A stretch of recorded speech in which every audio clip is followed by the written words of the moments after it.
Francis Perrin nous fait partager sa passion pour Ava Gardner.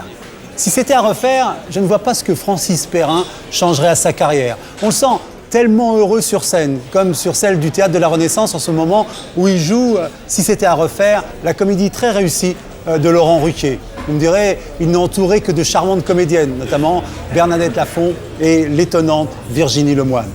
Francis Perrin y interprète un chirurgien esthétique loufoque avec cette énergie et ce plaisir que l'on retrouve également dans le coffret de 3 DVD, Le théâtre de Francis Perrin chez Paramount. Et si c'était à refaire, qu'est-ce que la grande Ava Gardner changerait à son destin? Rien. Elle est immortelle. Pas pour ses talents de comédienne, c'est elle qui le disait, mais surtout grâce à sa beauté.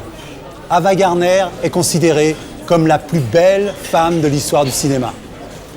Francis Perrin, partenaire de Ava Gardner. J'imagine qu'il en a rêvé.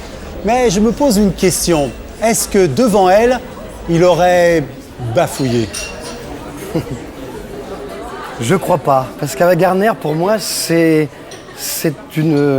un mythe. Bon, d'abord, mais c'est devenu quelque chose, pas dans l'adolescence, quand je suis allé voir les premiers films, que j'ai découvert, La Comtesse aux pieds nus, Pandora, j'ai pas eu cet émoi d'adolescent comme j'ai pu avoir avec Gina Lollobrigida dans Notre-Dame de Paris ou dans Fanfan, La Tulipe avec Gérard Philippe. Bon, là j'ai eu un choc en disant c'est la beauté extraordinaire, la vraie beauté, voilà la femme idéale.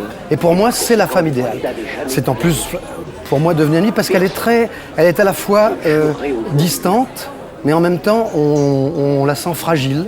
Très proche, moi je connais toute son histoire. Bon, elle est née en Caroline du Nord en 1922 et elle est arrivée à Hollywood. On la considérait comme une petite starlette de rien du tout. Elle a été créditée de très peu de rôles muets dans les films. Et puis il y a eu Les Tueurs en 1946 de Robert Siodmak et là elle crève l'écran. Elle apparaît, on dit mais qu'est-ce que c'est que cette femme qui représente cette grande brune sculpturale, avec des formes pas trop maigres en plus, pulpeuses, et en même temps avec une distance, un air hautain, mais quelque chose qu'on a envie de protéger. Elle est sauvage aussi à la fois, elle a une force, elle fait ce qu'elle veut, c'est une femme libre. Elle a des choix, et puis elle se laisse entraîner par la fatalité. Elle tombe sur la première fois, elle se marie avec Mickey Rooney, qui est vraiment, on peut le dire, un petit con. Hein, tu l'as un petit con. Bon, c'est vrai, et qui d'ailleurs va jouer au golf la nuit de noces. Attends. Nuit de noces avec Ava Gardner, on va jouer au golf. Bon, faut les jeter un peu givrés.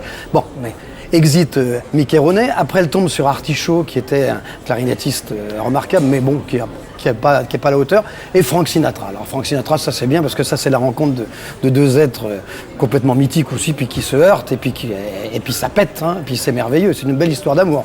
D'ailleurs, ça restera, mais qui n'est pas simple. Et puis après, elle part en Espagne parce qu'elle aime ça, elle aime les corridas, elle aime cette ambiance, elle aime ce côté sauvage, viril, voilà, comme ça, et elle tombe amoureuse de Dominguín, un des toreros les plus extraordinaires qu'on ait vu, d'une élégance extrême, et ça c'est une belle histoire d'amour. Il y a eu le plus bel hommage qui a été rendu, c'est John Huston, qui l'a fait dans un film qui s'appelait Juge et hors-la-loi, avec Paul Newman, qui joue le juge Roy Bean, et il rêve de Lily Gantry, qui est une merveilleuse comédienne, chanteuse, et qui est représentée par Ava Gardner, qu'on voit très souvent en poster énorme dans son saloon où il rendait la loi. Et à la fin, elle apparaît dans le train, et ça c'est dans les années 70, 72, et on la voit apparaître et descendre du train. La descente du train de Lily Gantry à Ava Gardner, c'est le plus bel hommage qu'un cinéaste ait rendu à une comédienne, et pour sa beauté, et pour ce qu'elle représente, pour nous avoir fait rêver et qui nous fera rêver encore longtemps. Est-ce que vous avez le sentiment qu'Ava Gardner savait qu'elle était cette icône? Parce qu'elle n'a pas entretenu le mystère comme Greta Garbo, par exemple. Non, elle n'avait pas ça. Elle voulait... Je crois qu'elle avait une vie très simple. Hein. C'était une femme très simple et qui a été dépassée par les événements et qui les a plus ou moins gérés, mais qui s'est fait emporter par la fatalité et qui était... Il y avait des films qui la méritaient pas. Hein. elle méritait mieux que ça.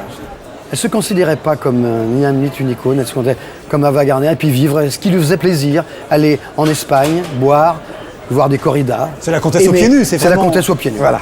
Bon, merci beaucoup en tout cas, Francis, pour cette évocation.